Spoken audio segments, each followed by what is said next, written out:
Can you make fruit cocktail into a mead? You can certainly try. All right, so somebody asked recently if we could do something with fruit cocktail, and I thought, no, wait, why not? So we're doing it, and it's really, really simple. Let's start. The first thing you want to do anytime you're making a mead, a wine, a cider, or a beer is you want to sanitize everything. And everything we have here that's going to touch this was sanitized in The right bucket of sanitization!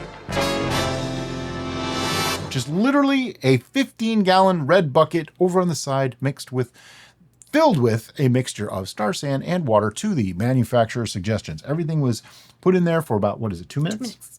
And that sanitizes everything. We get a lot of questions about that all the time. It's very, very important, okay? It prevents issues.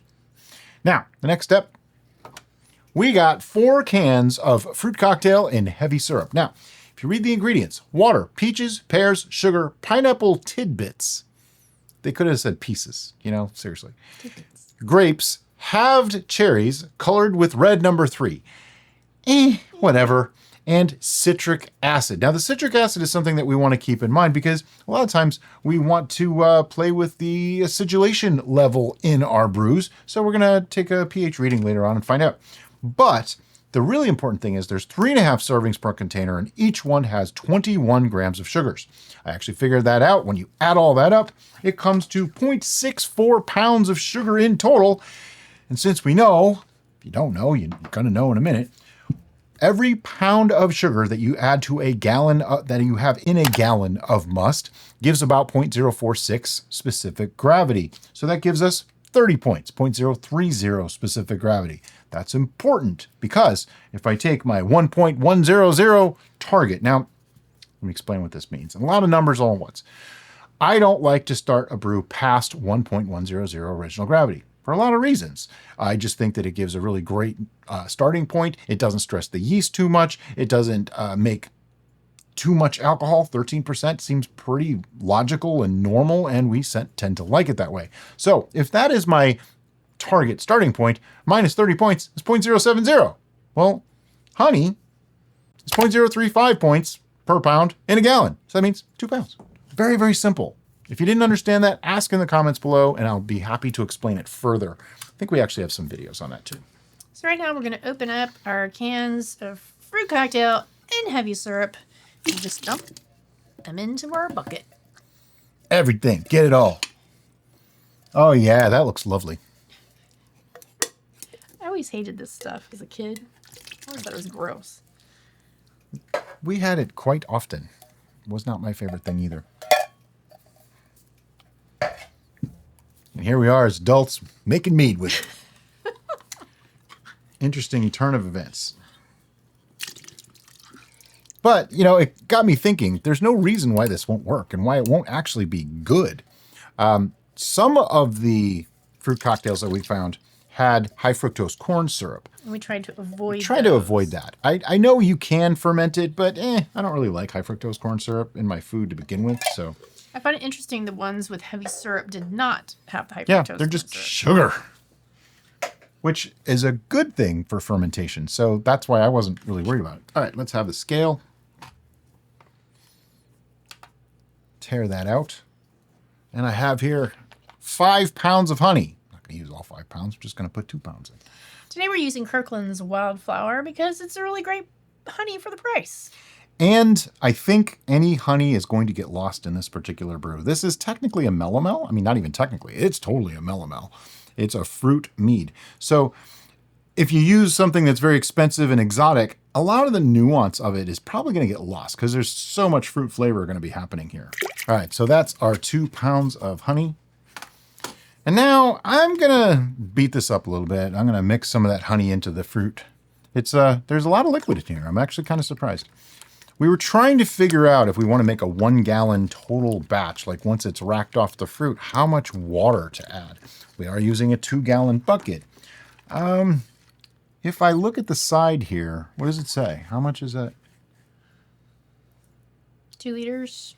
2 liters isn't helpful. I need gallons. It's just past half gallon. Half a gallon. So it's roughly half a gallon right now. So I know that there's quite a bit of fruit in here. So my thought is probably fill this to like 1 1/4 to 1 1/2 gallons. Yeah, so like 96 ounces of water. So the water that I have over here is warm water because it'll help mix that up. Would you looking to add some now? Add some now if you would, please. Now, when we say warm, it's probably like 100 degrees Fahrenheit, 105, no more than that. Mixed with this, it'll be fine. If you go too much further than that, it could be too warm for your yeast and you can kill them before they even start fermenting. All right, we can add some more water. You know what? Keep going. Keep going. I'll tell you when to stop. Okay. Because I can't see the thing. Yeah, I got you. I'm looking at it. It's right here. Keep going. Keep going. And a little bit more. Tiny bit more. Keep going. A little bit more. Worst case, we're a little bit low. Okay, stop right there. We did about 1.25 gallons. Might be 1.26. I don't know. And what I'm going to do is mix this up, take a gravity reading. Now, I know that the fruit will not add to my gravity reading, but the honey will. And the sugars in the heavy syrup will. So this is going to be an approximate. I'm expecting my gravity reading to be somewhere between, let's say 1.085 to like 1.095. Just somewhere in that range, and I know that I'm in the ballpark. If it's a lot higher than that, we're going to add more water. Let's give this a specific gravity reading using a hydrometer and a very scientific piece of equipment, the baser. Did you get a tidbit? I got a tidbit. That's too funny that they actually say that rather than pieces. I think that's because that's how they label the cans. It's just weird. Yeah. So like I said, I was looking for somewhere between 1.085 and 1.095, and I got 1.088. Smack in the middle of the two numbers. I'm going to go with that. But it's estimated at 1.100. Now, there's something else I'd like to test at this moment, and that's the pH, because we know that the can said that they added citric acid to this, and I just want to see how acidic did they make it. Right. Honey itself is slightly acidic, so the combination might be too much. Maybe we need to make an adjustment. Just need a drop or 2 or 3. Okay, let's compare it to the chart, shall we? It's looking like between 3.5 and 4. I'd call that fine. That's totally good. We're actually learning that a little bit lower than 4 is totally fine. 3.5 or so is probably okay. And even 4.5 is probably fine. It's all good. It's the extremes that you don't want. Like, you don't want it to be 2, you know? But anyway, so all we have left is some yeast. Now, you might see this little container here, Fermento, on the table, and I wanted to talk about this briefly. We are going to experiment with using and not using nutrients and stuff like that because we actually did a test that you've probably already seen, and if you haven't seen it, we'll link to it because it should have come out by now, right? Yeah. And what we found is that nutrients help, but it seems like they only make it go faster. We have not done the absolute final test on this yet, but I know that in the past we didn't always use nutrients and things work just fine. I think there's so much stuff going on in this and it's a low enough gravity that it should be just fine. Hopefully I don't eat my words later on, but you know. The one thing I can add to that is that possibly nutrients can aid in preventing a stall. I agree. But because of the way we did our test, we don't even really have a definitive answer on that either. And even the one with all the nutrients in it didn't finish dry. So yeah, I don't know. The whole thing, I don't know. Cats and dogs living together, mass hysteria. Exactly. So what I have here is some 71B, about half a packet, maybe a little bit less. And I just sprinkled it over the top. Super easy. Don't forget to thwack your packet. Oh boy. Okay, so we're gonna just pop on the lid because that's it, right? That is it. It feels like I'm skipping so many things. It does, doesn't it? This is a very simple thing. And you know, brewing doesn't always have to be complicated. Sometimes simple is good. We've made a lot of very simple brews that were awesome. Yeah. We've made some really complicated ones that were, they were okay. And so others were amazing. Others were great. So I'm gonna snap the lid on. And remember, if it doesn't snap, your seal is crap. That was a lot of snappage. Still snapping all over the place. Sometimes you got to do the rub. Gotta rub the rim. Oh boy. Yeah, this is interesting. Okay, so what's the next step? We got our notes. We got our notes. We got our airlock. We got an airlock. We just need some tape, and then we're going to let it sit. Yep. Probably give it a couple weeks, and once that airlock activity slows down, we'll be back to show you the next step. Okay, this has been sitting for a couple weeks. Sorry. It's time to check on it and not overload the airlock. Ooh, it retained color. That's kind of shocking.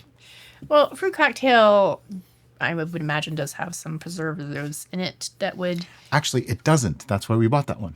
Oh. Yeah. Well, it managed to retain its color, so... It did. Well, it's peaches and pears and grapes and stuff. Looking inside, though, nothing untoward, nothing to worry about. No hair, teeth, nails, or anything like that growing out of it. Brian likes to make that joke about hair, teeth, and nails. Basically, what we're looking for is mold. Which is indicatively fuzzy. If you see something fuzzy, particularly in a shade of blue, green, or black, that's bad. You're going to have to dump it out. Sorry. Yeah. Most of this fruit seems to float, so I'm able to go underneath it to get a reading. It's fairly clear. It's probably either nearing finished or actually finished. It does smell pretty young, but It smells that harsh. is expected at this point. But it did a fine job fermenting. Yeah, it did. I think that's that's floating. 0.994. So just to give you an idea, I'm going to use a calculator teacher said I would never have handy. We started at 1.088. Today it's at 0.994. So we subtract those two numbers and we get 0.094 times 131.25 gives us 12.3375. It's like 12.3% ABV. That's pretty impressive for just fruit cocktail and honey. Yep. Now, because we are so low as of a specific gravity, we could, in theory, because we know we're going to be doing some additions to this, continue from this point. But because it's only been 2 weeks...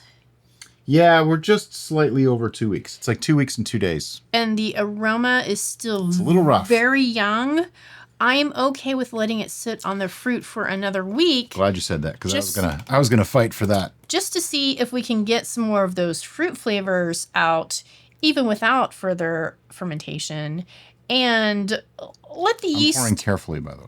Let the yeast do a little bit of cleanup. And this is something that we probably don't stress enough, and that yeast does more than fermentation. Brian? Yeah. When they're done fermenting, there's many compounds that are created during the fermentation process. You can't. I can't do it. If it doesn't snap, there we go. Your seal's crap. Yeah. So my seal's crap. Brian's seal is A-okay. See? There we go. Okay, so a lot of compounds are made during the fermentation process. I'm not going to get into the whole science of it because I read it a while ago and I don't remember it all myself.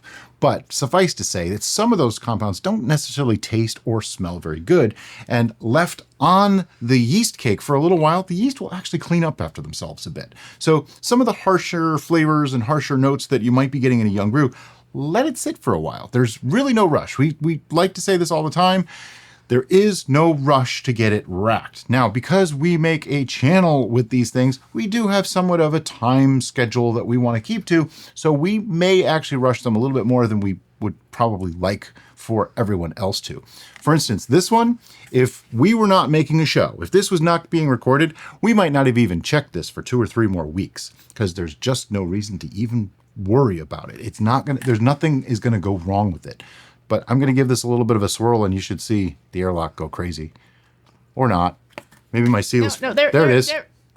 So one of the things that is kind of a trick with these lids is that because they're flexible plastic, if you're not seeing activity in the airlock, simply look at the lid itself. If it's starting to go like this... If I just press in certain spots, you can see it. And I'm not even pushing on the top of the lid. I'm pushing on the edge of the lid. Yeah. And you can tell when I make a good seal, like that. But when it buckles in the middle upward, you know that the gas is escaping. Yeah, that's true. It's just pushing the lid rather than going out the airlock. So, we checked it. We came, we saw. We conquered. Yeah. See you in a week. It's been another week. It was at 0.994. I don't think it did much, but there's only one way to find out. And should I remove this first? There's just 2. Just take the lid off. Some of the fruit is actually sunk. Yeah. It looks fine. Yep, looks wonderful. As in there's nothing weird. It smells of alcohol. It does. I will say that. Like, you don't want to put your face in there, you pass out. Don't light any matches around this. Yeah. interestingly not very clear, which is interesting. Oh, yeah, it is. It doesn't look clear, and then it's clear. You know, it's one of those weird things. I think it's because the bucket isn't truly clear. But even in the that it creates an illusion. in the baster, it's not clear. It's at 0.994. So what that means is we're going to rack this. Now, by racking, we just mean we're going to use an auto siphon to get it off of all this stuff and into another container so that it can sit. Now, a lot of people ask, why do you rack? Do I have to? It's a good idea once things are totally done. This is sat for a full week finished now, so the yeast got to clean up after themselves a little bit, that sort of thing. But there are still going to be yeast in suspension. We do have whole fruit in here.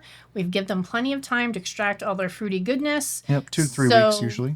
Racking off the solids, particularly when there's full fruit like that, is probably more important than racking it off the lees, I would say. Yes. There's benefits for both, and there's detractors for both, but that's one of the reasons why we're pushing forward. Because the fruit, at this point, now that it is not an active fermentation, could start to get in contact with oxygen, and that can make mold grow. And we don't want that. So we want to get rid of all that and have a clean slate. So we're going to start racking. All right, so first off, we're going to put our sample in our sanitized vessel. Oh, yeah. Almost forgot. And the reason we do that is because if I was to just pour this right back in, all the lees at the bottom would get disturbed, and it would kind of defeat the purpose of the racking procedure. See, I'm just pouring very carefully down the side so as to not oxygenate any more than I need to. Some amount is relatively unavoidable, and I'd like to stress this again. In all the years that we've been doing this, we have never actually oxygenated a brew by doing any of the things that we are doing right now. I'd just like to point that out. There's a lot of different ways to do things. Some of them may seem more safe than others. Some of them may be more of a risk. And that is absolutely true. But we've just kind of got a system down that we do all the time, and it's never been a problem. One of the ways we avoid oxygenation during the racking procedure is to make sure that the tube on my end is all the way down at the bottom of the vessel. That way the liquid isn't traveling through air. Yep. It's not falling in, it's just kind of flowing in. And I tipped the bucket so that I have more pressure on the auto siphon, more actual liquid. I'm probably going to get quite a bit of solids this time, but we're trying to get it off the what's called the gross lees, or the major fruit that's sitting in here. There's a ton. I can't see the bottom either, so I'm probably 3/4 of the way to the bottom right now. I'm not all the way down. But I do see there are some small bits coming through the auto siphon. So what that means is we're going to let this sit for like a week or two to clear out again before we move to the next step. One thing to note, every time you rack, there's always going to be some amount of loss, okay? In this case, it's going to be the fruit that gets left behind and probably a little bit of liquid. But for the most part, there's a lot of lees and particles and yeast and things like that in that already. It's not something you really want to consume. Now, if you really, really want to, you can try to let that settle out into a glass. You might get a mouthful or two. We just generally don't worry about it. Just make more. Not that we're wasteful, but you know, it's almost just not worth the trouble sometimes when you only get a mouthful or two out of it. But hey, if you enjoy it, go for it. Have fun with it. We actually know a guy that drinks that stuff. The lees and everything. Can't do it myself. Kind of turns my stomach to think about it. But hey, John enjoys doing it, so who am I to judge? So somebody always asks me after we've racked something, can you eat the fruit, or is it good to use in baking or cooking or something? And I can tell you, no, it's definitely not. I've tried it a few times. The sugars are gone, so it's probably not going to taste very good. That said, if you really want to eat it, go for it. It's just, it's not, I did not enjoy the experience. If you want to check out Brian's lack of enjoyment, check out our cranberry sauce wine video. Oh God, that was a fresh cranberry. That was cruel and unusual punishment. Yeah. All right, so this has been racked. It's been measured. It's going to go sit on the shelf in the fermentation for a week. Hopefully it clears out a little bit. We'll see you then. Okay, so in the never-ending saga of our move, here's yet another brew that's been sitting for about 3 weeks since we last looked at it.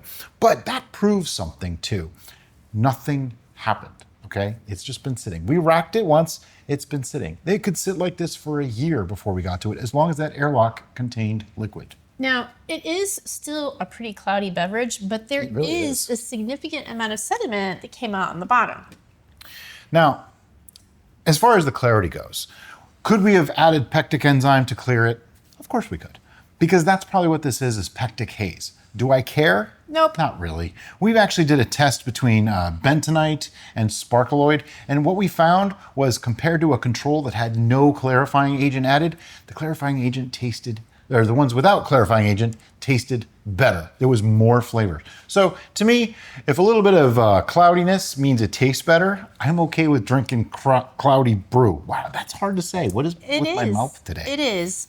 And this is fruit cocktail mead, so if you're being hoity about your fruit cocktail mead, right, you know, maybe we're not really a hoity show. You know, when you really get down to it, we're just not hoity. Considering how many times we've used the word hoity, I think that proves the point. We make stuff that tastes good. And you know, if you hand somebody one of your brews and they say, "Oh, that's cloudy, I can't drink that," congratulations, they never get another one. It's just that simple. I'm joking, but I'm not. I mean, if somebody's really going to be that hoity about it. All right, but that said, if you prioritize clarity, then go ahead and try to add clarifier. That. So racking, just like we did last time, we're just racking to a pitcher. Though this time it's not on her lap. Because my lap is in the upright and locked position.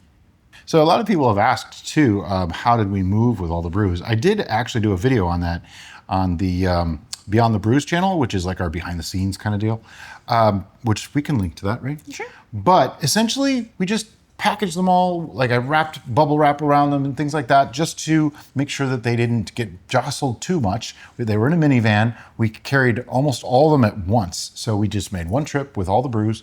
Airlocks, I taped them in place with some packing tape. No big deal. They don't actually get harmed by it. You just definitely don't want to touch them for at least 4 or 5 days afterwards. Let things settle back down. Was that the ideal scenario? Absolutely not. What would be the ideal scenario? To not move homebrewed alcohol at all. Yeah, to bottle everything and just move the bottles would be the best. After the bottles have sat for like a year and there's no sediment in them, you know, that kind of thing. But nobody we live in the real world. It just doesn't work like that. All right, so now we've racked it. It's time to give this a taste and see what we need to do to it to make it. I have a question for you, Brian. What's your question? Do you like fruit cocktail? I didn't hate it when I was a kid. Actually, my least favorite part of fruit cocktail was the grapes. There's grapes in fruit cocktail. That was my least favorite. I liked everything else. The cherries were my favorite. I didn't like any of it. I'm sorry. But you also never had cotton candy as a child, so I don't know that we can use your judgment from your childhood memories. So how's it taste? Probably pretty dry. Pretty not good. There's fruit. I'm getting. See, I guess I'm just more used to young stuff than you are. I still get some fruitiness on there. The honey is a little more astringent than I really want it to be. Yeah. So we're going to sweeten it. Plain and simple. Did we use Wildflower Honey initially? We did. We used Kirkland Wildflower Honey. Just so happens, we have more. This is like my favorite honey to use. It's also relatively inexpensive. And that's something that we look at when it comes to what we use on the show. Now, it'll be best for you if you have a Costco near you to get it straight from Costco. I will link it in the description below, but that's through Amazon. It's more pricey. So it's more expensive. Our nearest Costco is now an hour away, so we'll be going come on. Stop. I want it to stop coming out, not keep coming out. All right. Yeah. She'll sanitize that finger right after she licks the honey off of it. I was gonna tuck. Is your finger sanitized? It is. Our nearest Costco is now an hour away. And that just means that we'll only go a few times a year now instead. I mean, it used to be like 20 or 25 minutes, so it's not that big of a deal.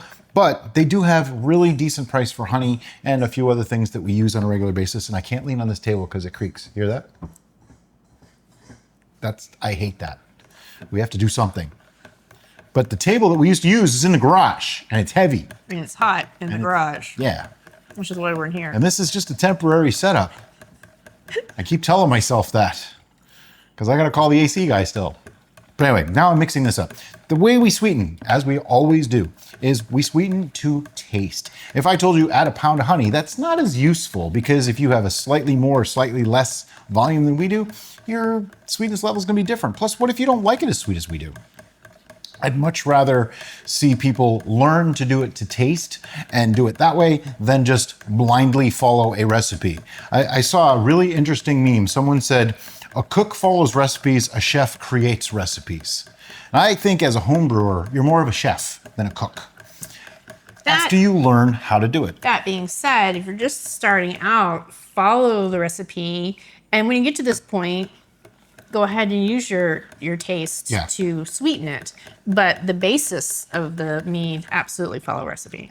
Yeah, until you know how to make your own recipes. And that just comes in with some time. It doesn't even take that long. But that's why we always recommend for your first few, 3 to 5 brews, follow recipes because you're going to see different techniques, different ideas, and some things will just all of a sudden it'll click and you go, now I understand why they did that. Also, if you find yourself brewing a specific type of beverage like wine or beer or cider or mead, and then go back to a different style, you might want to do a little refresher and follow a recipe first before jumping in. All a little bit different. Mead and wine are more similar. Cider is actually quite similar too. Beer, completely different thing. Unless you use extracts, then it's actually quite similar.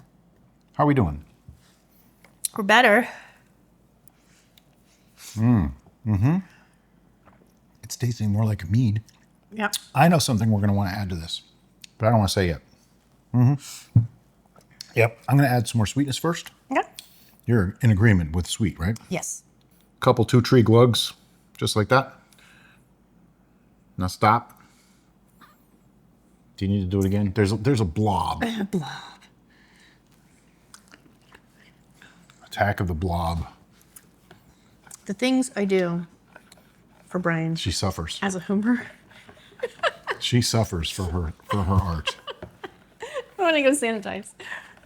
Okay, the trick to this though is make sure you mix it thoroughly. There should be no raw honey left, because if you do, you're just not going to get a true reading on what it should be. She takes the tiniest little sip too. That is actually helping a lot. It's bringing the different fruit notes forward, where before it was all just kind of melded and blah. The syrupness of the fruit cocktail is starting to come forward. And that's the reason why I don't like fruit cocktails, because everything blends together and you don't really get it does come out a little more homogeneous. Yeah. But what I was saying that I wanted to add, you probably already guessed, acid blend. This needs a kick. It needs, because right now it's very like low in the palate. It's got some sweetness. The fruity flavors are starting to come through, but it really needs a little kick of brightness. Do you need a measuring spoon? Yes, I do. What size? Let's go with, Half? let's do the half teaspoon. Yeah. Right back. All right, so the half teaspoon measure was already used once today, so it was washed. So what she's doing now is making sure it's dry on an atomic level, because otherwise, every little bit of stuff that's in this jar is going to stick to it. All right, it's as dry as I can get it. I don't know. I'm suspicious. I'm going to use a half teaspoon of acid blend. Now, acid blend is tartaric, malic, and citric acid in varying degrees. I forget what the actual percentages are, but I like to use a blend. If you wanted to, you could just use a citric acid on this, and that would be nice as well. But the blend actually, it's balanced. It just seems to work really, really well. And again, just like sweetening, I like to add it a little bit at a time and build up that brightness, because once you go too far, you've gone too far. But I can always add more. We need our gravity reading equipment so that way we know what our sweetness level is now, don't we? Yeah, we're gonna need that too. All right.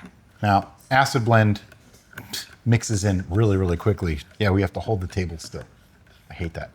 Anyway, I think I mentioned that already. Time to get a taste of this. Acid blend is one of the things that you can taste immediately because it does blend in and mix as well. What it'll do is it'll add a sharpness and a brightness that oftentimes brings fruity flavors more forward.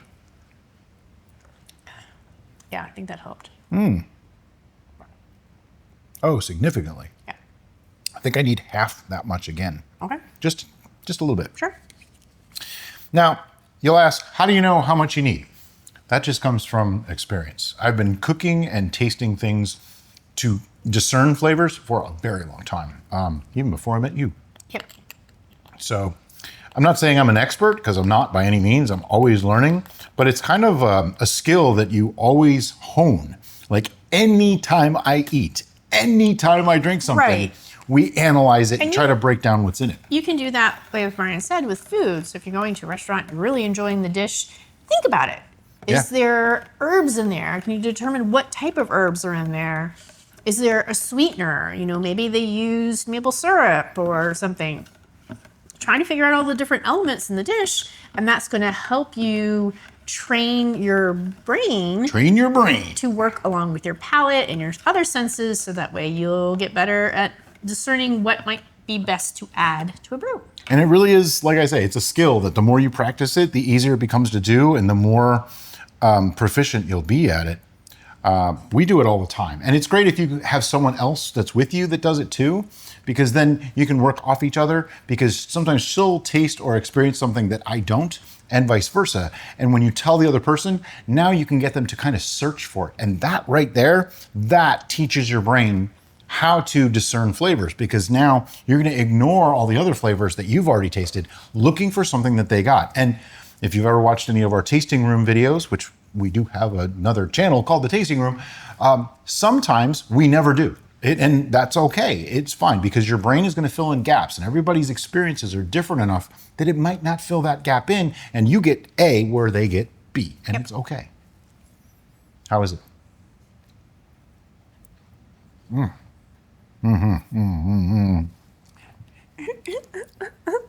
I like that. All right, let's mark that we added 3/4 of a teaspoon. Yes. And then we'll take our reading to Yes. know how much honey we added or how much gravity. Yeah. Well, to what gravity we added honey. There we go. I didn't take a guess this time. Oh, no. 1.020. Now that is our taste for the sweetness level. You might like it sweeter. You might like it drier. And they're all acceptable. This is your brew. Drink it how you like. So for us, this seemed perfect. I didn't want it any sweeter. I mean, I could go sweeter, but I think it would start to be the syrupiness of the fruit cocktail might start to come through a little too much and be almost cloying. So that's where, you just find a balance. It's kind of like the Goldilocks method, right where you want it to be. All right, because we did back sweeten this, we need to stabilize it in some fashion. And our preferred method is pasteurization. So we're going to go ahead and rack this into a glass carboy. Yep. And then we will pasteurize it. We have a full video on our full gallon pasteurization method. I'll make sure to put it in the description below. But Brian's going to give you a quick synopsis. Yes, you heat the interior of the liquid to 140 degrees Fahrenheit for 22 minutes. After that, you just take it out of the liquid, make sure it goes onto a surface that will not cause it to crack because of thermal shock. That's the word. But also, we do leave the airlock on while it's going, but I'll break the seal every now and then to make sure that nothing gets too negative pressure afterwards or too positive pressure during. Normal to see degassing while you are pasteurizing. It's totally fine. Also, no, you're not going to lose a significant amount of alcohol or even anything that you can determine. And no, the flavor's not really going to significantly change in any meaningful way. Just remember with the airlock, when the interior is heating, it's going to put pressure out. Yeah, it'll degas. And as it's cooling, it's going to suck it back the other way. Yep. So I usually just break the seal, and that way it doesn't suck back into the fermenter. But that's it. Then we'll let this sit for a week, and we'll be back with a tasting. Okay, it's been a week, and we pasteurized this when you last saw us, which was 2 seconds ago for you. And that means this is now stable, ready to go. It can sit on the shelf for months with an airlock on there, and it's all good. As long as there's sanitizer fluid. We're a little low on here. It should be about to there. I think someone spilled some So just when we were putting them away. keep an eye on that and make sure it's good. You can also bottle this whenever you're ready. Well, Yep. I want some too. Sorry. We tend to leave them for several months before we bottle. That way we can get rid of any last little bits of sediment that's going to fall out and keep the inside of the bottles cleaner. And that's something that we've been doing for the past couple of years. Letting it sit, leave it go. It's not going to hurt anything to let this sit. As long as you have an airlock on there, you're safe. It's totally fine. Speaking of clarity, this is not. It has some haze. It's like a 5 on my clarity level. A 1 would be pea soup. 10 is water. But this, I mean, I can see my finger through it. Yeah. I can make out my fingernail versus skin. So it's not like the most horrible. That's why it's like a 5. Meh. Do we really care? No. No. To me, see, a lot of people equate quality with clarity. And I don't think that the two actually go together at all. I don't think one has anything to do with the other. Could we have cleared this more? Sure, there's a million ways to do it. But we did a test with bentonite and sparkle oil, and we found that it actually took some flavors away. So I'd rather keep the flavors, put up with little haze, because I ain't worried about it. Speaking of flavor, I'm getting some interesting aromas on this that is lending to flavors. And I've already expressed my slight aversion to fruit cocktails. Displeasure is what you expressed. It's not my favorite.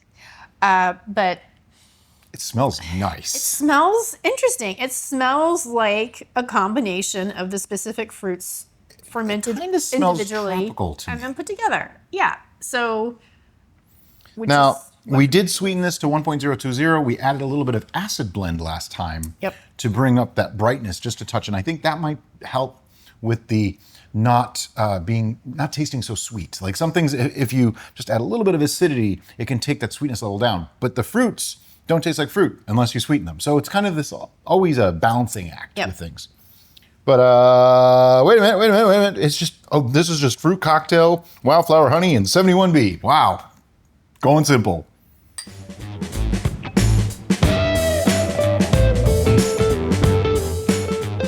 There's nothing wrong with that. That is, you know what it tastes like? It tastes like a traditional wildflower mead with hints of fruits. Yeah. The fruit isn't super strong, but it's there. Like if you didn't have the fruit, this would taste very different. Sure. Up front is definitely honey. Mm-hmm. And then the fruit melody with like I'm kind of getting vanilla-ish sensation on this one. Yeah. There's like this creamy note that we're saying vanilla. We had another tasting earlier that we said the same thing. It's more like a creamy note. It's a smoothness. She's described it as softness before. Right. I'm going to say it's a very smooth, because if it really was a vanilla note, that could be an off flavor or something from fermentation. I don't think that's what this is. I think it's actually just the smoothness, like the mellow of the honey and the fruit coming together. Because this is not the one with corn syrup. This was just in syrup, which means sugar water. Was there a melon, like cantaloupe or something? I think there might be. We've never fermented with melon before because they tend to spoil really fast. All the horror stories on that, but because fruit cocktail is kind of like preserved. It has grapes and cherries. I think there's peaches. Oh, maybe it's the peach. It might be the peach, which is almost melon-like. Yeah. Peach has that creaminess to it. Yeah. I forget what else is in there. Might be some sort of a melon, like a honeydew or something. We used it all for this, so I don't remember. It's gone now, and I think we started this at the other house, so so we don't have any of it here. But yeah, I'm definitely enjoying this more. Yeah. Than just a bowl of fruit cocktail. A bowl of fruit cocktail. Yeah, this actually has a lot more layers than I thought it might. I thought it was going to come out really simple, but because of all the different fruits, you can taste them all individually and blended, like you said. Mm-hmm. You kind of get both, and then mixed with the honey. It's just really nice. This is wonderful. It came out a lot better than I was anticipating. When Brian said, "Hey, let's do a fruit cocktail." But at 13, that's got a little kick to it. But I don't taste the alcohol. I don't. It's like fruit juice with honey. It's fruit and honey. It's like a little dessert, little mini dessert, light dessert for the summertime. You know what they call this? Panty remover. We're not in a tasting room, Brian. I didn't say other things I could have said. But I think I need a little bit more before I give a... For science. For science. You want some more too, don't you? I do. We haven't done the numbers yet. No, we haven't done numbers yet. I haven't really thought about a number. Me either. I'm just shocked that I like it. Yeah, I'm a little surprised. When we did the final adjustments, you started to come around to it. I did. Initially, I was like, The clarity on this, it's a little bit of a downer, but it's not that bad. Like, it's probably the worst clarity that I would consider to be acceptable clarity still. Right. Considering that makes sense. Of all the different fruits that are in here, if we added pectic enzyme, possibly that would have helped. If we had put pectic enzyme in right from the start, we probably could have prevented the clarity. So yeah, that's one way that you could prevent the haze is by putting pectic enzyme in right at the beginning. If someone told me this was made with canned fruit cocktail, I would not believe them. That's my take on this. I would not believe them. I'd think the fruit was in there, but I wouldn't believe it came from canned fruit cocktail, which is usually kind of mushy. The fruit is almost like a cooked thing. And yeah, if somebody said, oh, here, this is a fruit cocktail mead, and I drank it, I would be like, oh, they put in various fruits. Yeah, that's what I would think too. Not a literal can of fruit cocktail. Also, the acid blend addition, I think, was absolutely necessary because there's something with really sweet fruit that if you add a little tang at the end, like a tanginess to it, it makes it really palatable. That's exactly what this becomes. It has this lovely tanginess. Say that, tanginess, yeah. And it mixes so well with the honey. Yeah, I think most people, when they think of fruit, they think of sweetness. But there is actually a lot going on. There's a lot of acids in many fruits. Lots of acid, yeah. All right, we have a number. I have to think about it. But while I'm thinking about it, I'm going to put up our scoring system on the screen. And we've actually expanded it. It goes 0 through 11. I might have to make new ones sooner or later. I have a score. Okay. 1, 2, 3, 7. 7.5. I was debating between 7 and 7.5. 7, I think, see, to me, 7 is just on the verge of greatness. That is like the very lowest. This is a great tasting mead. And I think had it been a little more clear, I might have like bumped the score a bit. But I hate to count that in the score. Sure, I really don't think it should be part of the score. I didn't really take the clarity into consideration with my score. Yeah. But even without the clarity in there, it's a 7. It's the low end of greatness for me. Sure. Some people may find this amazing. Other people might be like, it's not for me. And that's the beauty of home mead making. I think in general, when I'm combining fruit flavors, I want just 1 or 2 notes that either contrast so that they bump each other up or blend really well together so that they become a new thing. And that's interesting. This is a little... Too much? Muddy almost. I see what you mean. Like I'm trying to pick out the notes and it's just kind of blending into each other a little too much.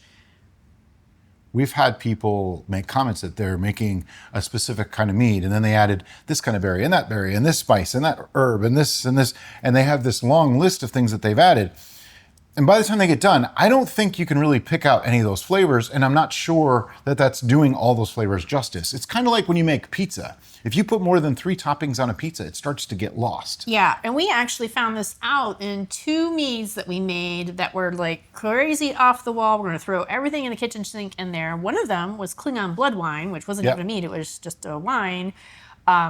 That came out fantastic, and there were some weird combinations in there, but that was glorious. But you can't pick out individual flavors in it. Right. Because it all melded together. But they worked together and boosted each other And that's the thing. If you're looking like in something like this, where the individual flavors would have been nice to have, and they melded together, it made something different, but not exactly what I expected. But had it not actually worked together, they could have been very discordant and made an odd flavor. And the other one that we made, which now I'm recalling was a mead either, was our Fey wine. Yep. And that one, the aroma was fantastic from the very beginning and it lasted to the end. But the flavor was more like this, where it was just kind of let you down muddied and combined. So, didn't really get any pop. So there's the 2 sides to the same coin. Yep. Too many flavors altogether, but it melded together and worked. Too many flavors together, and it just kind of didn't. Yeah. This mostly worked. It's like on the edge. It's like because I can taste the cherry. I can taste maybe like a little bit of peach, but that's about it. Beyond that, then it's just like almost a tropical fruit flavor. Yeah. Is really what I get. Like just tropical fruit. Yeah. Which is a very hard thing to describe. But anyway, this came out pretty darn good. A 7 and 7.5. Sure. I got no problems with it. It's from a can, people. It's canned mead, basically. So go ahead and make this if you have some, fruit cocktails sitting on the shelf since like 2012 they haven't consumed yet. And as always, guys, thanks so much for watching and have a great day. Bye-bye.